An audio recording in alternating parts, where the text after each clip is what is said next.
ಪ್ರತಿಯೊಬ್ಬರ ಜೀವನದಲ್ಲೂ ಒಂದು ಸಣ್ಣ ನಿರ್ಧಾರ ದೊಡ್ಡ ಬದಲಾವಣೆಗೆ ಕಾರಣವಾಗಬಹುದು.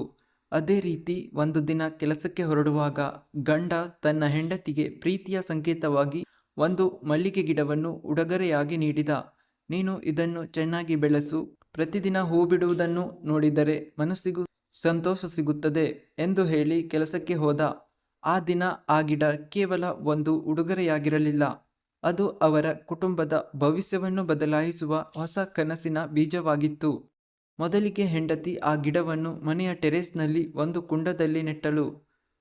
ಪ್ರತಿದಿನ ನೀರು ಹಾಕುವುದು, ಗೊಬ್ಬರ ಹಾಕುವುದು, ಒಣಗಿದ ಕೊಂಬೆಗಳನ್ನು ಕತ್ತರಿಸುವುದು, ಕೀಟಗಳಿಂದ ರಕ್ಷಿಸುವುದು, ಹೀಗೆ ಪ್ರೀತಿಯಿಂದ ಹಾರೈಕೆ ಮಾಡತೊಡಗಿದಳು. ಕೆಲವೇ ತಿಂಗಳಲ್ಲಿ ಗಿಡ ತುಂಬ ಚೆನ್ನಾಗಿ ಬೆಳೆದು ಸುಗಂಧಭರಿತ ಮಲ್ಲಿಗೆ ಹೂಗಳಿಂದ ಕಂಗೊಳಿಸತೊಡಗಿತು. ಪ್ರತಿದಿನ ಬೆಳಿಗ್ಗೆ ಅರಳಿದ ಹೂಗಳನ್ನು ಕಿತ್ತು ಮನೆಯ ಪೂಜೆಗೆ ಬಳಸುತ್ತಿದ್ದರು. ಉಳಿದ ಹೂಗಳನ್ನು ನೆರೆಹೊರೆಯವರಿಗೆ ಕೊಟ್ಟಾಗ ಎಲ್ಲರೂ ಇಷ್ಟು ಚೆನ್ನಾಗಿ ಬೆಳೆದಿದೆ, ನಮಗೂ ಗಿಡ ಕೊಡುತ್ತೀರಾ ಎಂದು ಕೇಳತೊಡಗಿದರು. ಅಲ್ಲಿಂದಲೇ ಹೊಸ ಆಲೋಚನೆ ಮೂಡಿತು. ಒಂದು ಗಿಡದಿಂದ ಆರಂಭವಾದ ಪ್ರಯಾಣ ನಿಧಾನವಾಗಿ 10 ಗಿಡಗಳಾಯಿತು. ನಂತರ 50 ಕುಂಡಗಳು, 100 ಕುಂಡಗಳು, ಹೀಗೆ ಟೆರೆಸ್ನ ಪ್ರತಿಯೊಂದು ಮೂಲೆಯಲ್ಲೂ ಮಲ್ಲಿಗೆ ಗಿಡಗಳು ಅರಳತೊಡಗಿದವು. ದಂಪತಿ ಸಾವಯವ ಗೊಬ್ಬರ, ಅಡಿಗೆ ಮನೆಯ ತ್ಯಾಜ್ಯದಿಂದ ತಯಾರಿಸಿದ ಕಾಂಪೋಸ್ಟ್ ಹಾಗೂ ಮಳೆನೀರಿನ ಸಂಗ್ರಹ ವ್ಯವಸ್ಥೆಯನ್ನು ಬಳಸಿಕೊಂಡು ಕಡಿಮೆ ವೆಚ್ಚದಲ್ಲಿ ಉತ್ತಮ ಗುಣಮಟ್ಟದ ಹೂಗಳನ್ನು ಬೆಳೆಸಲು ಆರಂಭಿಸಿದರು. ಬೆಳಿಗ್ಗೆ ಕಿತ್ತು ತಂದ ಹೂಗಳನ್ನು ಸ್ಥಳೀಯ ಹೂ ಮಾರುಕಟ್ಟೆ, ದೇವಸ್ಥಾನಗಳು, ಹೂ ಅಂಗಡಿಗಳು ಮತ್ತು ಮನೆಗಳಿಗೆ ನೇರವಾಗಿ ಮಾರಾಟ ಮಾಡತೊಡಗಿದರು. ಜೊತೆಗೆ ಮಲ್ಲಿಗೆ ಗಿಡಗಳ ಕುಂಡಗಳನ್ನು ಮಾರಾಟ ಮಾಡಲು ಆರಂಭಿಸಿದರು.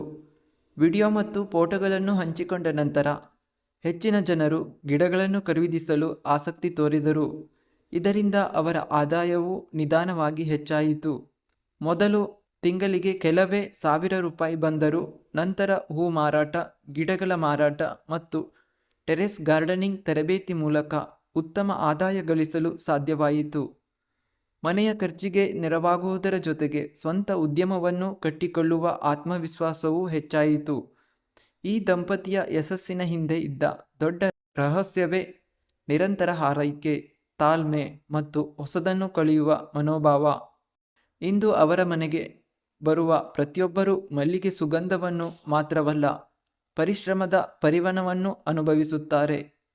ಒಂದು ಪ್ರೀತಿಯ ಉಡುಗೊರೆಯಾಗಿ ಕೊಟ್ಟ ಮಲ್ಲಿಗೆ ಗಿಡವೇ ಇಂದು ಅವರ ಕುಟುಂಬಕ್ಕೆ ಆರ್ಥಿಕ ಭದ್ರತೆ, ಆತ್ಮವಿಶ್ವಾಸ ಮತ್ತು ಹೊಸ ಬದುಕಿನ ದಾರಿಯನ್ನು ತೆರೆದಿದೆ. ಕಥೆಯ ಭಾಗ 2. ಒಂದು ದಿನ ಹವ್ಯಾಸವಾಗಿ ಆರಂಭವಾದ ಈ ಕೆಲಸ ಇಂದು ಅವರ ಜೀವನದ ಮುಖ್ಯ ಉದ್ಯಮವಾಗಿ ಬದಲಾಗಿದೆ. ಮೊದಲ ವರ್ಷ ಕೇವಲ ಕೆಲವೇ ಕುಂಡಗಳಲ್ಲಿ ಮಲ್ಲಿಗೆ ಬೆಳೆದ ದಂಪತಿ 2ನೇ ವರ್ಷ ಟೆರೆಸ್ನ ಸಂಪೂರ್ಣ ಜಾಗವನ್ನು ಸಮರ್ಪಕವಾಗಿ ಬಳಸಿಕೊಳ್ಳುವ ಯೋಜನೆ ರೂಪಿಸಿದರು. ಯಾವ ಗಿಡಕ್ಕೆ ಎಷ್ಟು ಸೂರ್ಯನ ಬೆಳಕು ಬೇಕು, ಯಾವ ಸಮಯದಲ್ಲಿ ನೀರು ಹಾಕಬೇಕು, ಯಾವ ಗೊಬ್ಬರ ಬಳಸಿದರೆ ಹೆಚ್ಚು ಹೂ ಬಿಡುತ್ತದೆ ಎಂಬುದರ ಬಗ್ಗೆ ಕೃಷಿ ತಜ್ಞರ ಸಲಹೆ ಪಡೆದು, ಯೂಟ್ಯೂಬ್ ವಿಡಿಯೋಗಳನ್ನು ನೋಡಿ ಹಾಗೂ ಪುಸ್ತಕಗಳನ್ನು ಓದಿ ಸಾಕಷ್ಟು ಮಾಹಿತಿ ಸಂಗ್ರಹಿಸಿದರು. ಮಲ್ಲಿಗೆ ಗಿಡಗಳನ್ನು ಬೆಳೆಸುವುದು ಸುಲಭದ ಕೆಲಸವಲ್ಲ. ಕೆಲವೊಮ್ಮೆ ಅತಿಯಾದ ಮಳೆಯಿಂದ ಗಿಡಗಳಿಗೆ ಹಾನಿಯಾಯಿತು. ಬೇಸಿಗೆಯಲ್ಲಿ ನೀರಿನ ಕೊರತೆ ಎದುರಾಯಿತು. ಕೆಲವು ಬಾರಿ ಕೀಟಗಳ ದಾಳಿಯಿಂದ ಹೂ ಬಿಡುವ ಪ್ರಮಾಣವೂ ಕಡಿಮೆಯಾಯಿತು. ಆದರೂ ಅವರು ಧೈರ್ಯ ಕಳೆದುಕೊಳ್ಳಲಿಲ್ಲ. ಪ್ರತಿಯೊಂದು ಸಮಸ್ಯೆಯನ್ನು ಒಂದು ಪಾಠವಾಗಿ ಸ್ವೀಕರಿಸಿ ಅದಕ್ಕೆ ಸೂಕ್ತ ಪರಿಹಾರ ಕಂಡುಕೊಂಡರು. ಸಾವಯವ ಕೀಟನಾಶಕಗಳನ್ನು ಮನೆಯಲ್ಲೇ ತಯಾರಿಸಿ ಬಳಸಿದರು. ಅಡುಗೆ ಮನೆಯ ತ್ಯಾಜ್ಯದಿಂದ ಕಾಂಪೋಸ್ಟ್ ಮಾಡಿ ಗೊಬ್ಬರದ ವೆಚ್ಚವನ್ನು ಕಡಿಮೆ ಮಾಡಿದರು. ಮಲ್ಲಿಗೆ ಹೂಗಳಿಗೆ ವರ್ಷಪೂರ್ತಿ ಬೇಡಿಕೆ ಇರುವುದನ್ನು ಅರಿತ ಅವರು ಹಬ್ಬ ಹರಿದಿನಗಳು, ಮದುವೆ ಸಮಾರಂಭಗಳು, ವಿಶೇಷ ಪೂಜೆಗಳು ನಡೆಯುವ ಸಮಯದಲ್ಲಿ ಹೆಚ್ಚಿನ ಪ್ರಮಾಣದಲ್ಲಿ ಹೂಗಳನ್ನು ಪೂರೈಸುವ ವ್ಯವಸ್ಥೆ ಮಾಡಿಕೊಂಡರು. ಇದರಿಂದ ಅವರಿಗೆ ಉತ್ತಮ ಆದಾಯ ಬರತೊಡಗಿತು. ಮಧ್ಯವರ್ತಿಗಳ ಮೇಲೆ ಅವಲಂಬಿತರಾಗದೆ ನೇರವಾಗಿ ಗ್ರಾಹಕರಿಗೆ ಹೂಗಳನ್ನು ತಲುಪಿಸುವ ವ್ಯವಸ್ಥೆಯನ್ನು ರೂಪಿಸಿದರು.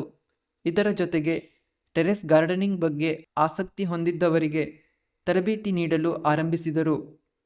ಮಲ್ಲಿಗೆ ಗಿಡವನ್ನು ಹೇಗೆ ನೆಡಬೇಕು, ಕುಂಡದ ಆಯ್ಕೆ ಹೇಗಿರಬೇಕು, ಗೊಬ್ಬರ ಹಾಕುವ ವಿಧಾನ, ನೀರಾವರಿ ನಿರ್ವಹಣೆ, ಕೊಂಬೆ ಕತ್ತರಿಸುವ ತಂತ್ರ ಕೀಟ ನಿಯಂತ್ರಣ, ಹೀಗೆ ಪ್ರತಿಯೊಂದು ವಿಷಯವನ್ನು ಸರಳವಾಗಿ ತಿಳಿಸಲು ಆರಂಭಿಸಿದರು. ಅವರ ತರಬೇತಿಯಿಂದ ಪ್ರೇರಣೆ ಪಡೆದು ಅನೇಕ ಮಹಿಳೆಯರು ಮತ್ತು ಯುವಕರು ತಮ್ಮ ಮನೆಯಲ್ಲೇ ಟೆರೆಸ್ ಗಾರ್ಡನಿಂಗ್ ಆರಂಭಿಸಿದರು. ಕೇವಲ ಹೂಗಳನ್ನು ಮಾತ್ರವಲ್ಲ, ಆರೋಗ್ಯಕರ ಮಲ್ಲಿಗೆ ಗಿಡಗಳು, ಸಾವಯವ ಗೊಬ್ಬರ ಮತ್ತು ಗಾರ್ಡನಿಂಗ್ಗೆ ಬೇಕಾದ ಕೆಲವು ಸಾಮಗ್ರಿಗಳನ್ನು ಮಾರಾಟ ಮಾಡತೊಡಗಿದರು. ಹೀಗೆ ಅವರ ಆದಾಯದ ಮೂಲಗಳು ಹೆಚ್ಚಾಗತೊಡಗಿದವು. ಒಂದೇ ಆದಾಯದ ಮೇಲೆ ಅವಲಂಬಿಸಬಾರದು ಎಂಬ ತತ್ವವನ್ನು ಅವರು ತಮ್ಮ ಬದುಕಿನಲ್ಲಿ ಅಳವಡಿಸಿಕೊಂಡರು. ಇಂದು ಅವರ ಟೆರೆಸ್ಗೆ ಭೇಟಿ ನೀಡುವವರು ಇದು ಮನೆಯ ಮೇಲ್ಛಾವಣಿಯೇ ಅಥವಾ ಒಂದು ಸುಂದರ ಹೂತೋಟವೇ ಎಂದು ಆಶ್ಚರ್ಯಪಡುತ್ತಾರೆ. ಬೆಳಗಿನ ಜಾವ ಅರಳಿರುವ ಬಿಳಿ ಮಲ್ಲಿಗೆ ಹೂಗಳು, ಅವುಗಳ ಮನಮೋಹಕ ಪರಿಮಳ, ಹಸಿರಿನಿಂದ ಕಂಗೊಳಿಸುವ ಗಿಡಗಳು ಇವೆಲ್ಲವೂ ನೋಡುಗರ ಮನಸ್ಸಿಗೆ ನೆಮ್ಮದಿ ನೀಡುತ್ತವೆ. ಅವರ ಕತೆ ಸಾಮಾಜಿಕ ಜಾಲತಾಣಗಳಲ್ಲಿ ಹರಿದಾಡಿದ ನಂತರ ಅನೇಕ ಶಾಲೆಗಳು, ಮಹಿಳಾ ಸಂಘಗಳು ಮತ್ತು ರೈತ ಸಂಘಗಳು ಅವರನ್ನು ಆಹ್ವಾನಿಸಿ ತಮ್ಮ ಅನುಭವ ಹಂಚಿಕೊಳ್ಳುವಂತೆ ಕೋರಿದವು. ಕೃಷಿ ಮಾಡಲು ಜಮೀನು ಬೇಕೆಂದಿಲ್ಲ, ಆಸಕ್ತಿ, ಶ್ರಮ ಮತ್ತು ಸರಿಯಾದ ಯೋಜನೆ ಇದ್ದರೆ ಮನೆಯ ಟೆರೆಸ್ನಲ್ಲಿಯೇ ಉತ್ತಮ ಆದಾಯ ಗಳಿಸಬಹುದು ಎಂಬ ಅವರ ಸಂದೇಶ ಸಾವಿರಾರು ಜನರಿಗೆ ಸ್ಫೂರ್ತಿಯಾಯಿತು. ಇಂದು ಅವರು ಕೇವಲ ತಮ್ಮ ಕುಟುಂಬದ ಆರ್ಥಿಕ ಸ್ಥಿತಿಯನ್ನು ಸುಧಾರಿಸಿಕೊಂಡಿಲ್ಲ, ಹಲವರಿಗೆ ಉದ್ಯೋಗದ ಅವಕಾಶವನ್ನು ಕಲ್ಪಿಸಿದ್ದಾರೆ.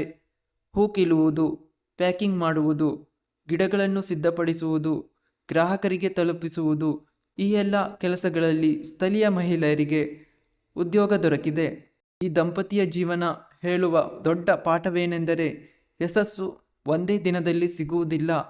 ಪ್ರತಿದಿನದ ಸಣ್ಣ ಸಣ್ಣ ಪ್ರಯತ್ನಗಳು, ನಿರಂತರ ಪರಿಶ್ರಮ ಮತ್ತು ತಾಳ್ಮೆಯೇ ದೊಡ್ಡ ಸಾಧನೆಗೆ ಕಾರಣವಾಗುತ್ತದೆ ಎಂದು. ಒಂದು ಗಿಡದಿಂದ ಆರಂಭವಾದ ಪಯಣವು ಮನೆಯ ಟೆರೆಸ್ಸನ್ನು ಆದಾಯದ ಮೂಲವಾಗಿ, ಯಶಸ್ವಿ ಉದ್ಯಮವಾಗಿ ಬೆಳೆಸಬಹುದು ಎಂದು ತೋರಿದ್ದಾರೆ. ಈ ಕತೆ ನಿಮಗಿಷ್ಟವಾಗಿದ್ದರೆ ಲೈಕ್ ಮಾಡಿ, ಶೇರ್ ಮಾಡಿ. ಇನ್ನಷ್ಟು ಮನಮುಟ್ಟುವ ಕಥೆಗಳಿಗಾಗಿ ಸಬ್ಸ್ಕ್ರೈಬ್ ಮಾಡೋದನ್ನು ಮರೆಯಬೇಡಿ. ಧನ್ಯವಾದಗಳು.